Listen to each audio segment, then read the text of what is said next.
Alam mo ba kung gaano kahirap ngumiti kapag sanay ka ng masaktan?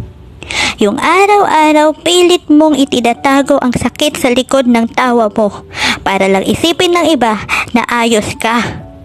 Pero sa totoo lang, hindi.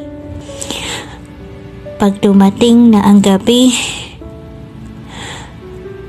pag wala nang nakakakita, doon babagsak ang lahat. Doon mo mararamdaman ang sakit na tinatago mo buong araw. Minsan, gusto ko na lang sumigaw. Sabihin sa mundo na pagod na ako. Pero hindi ko magawa. Kasi kapag bumigay ako, sino pa ang tatayo para sa akin? Kaya, kahit mahirap,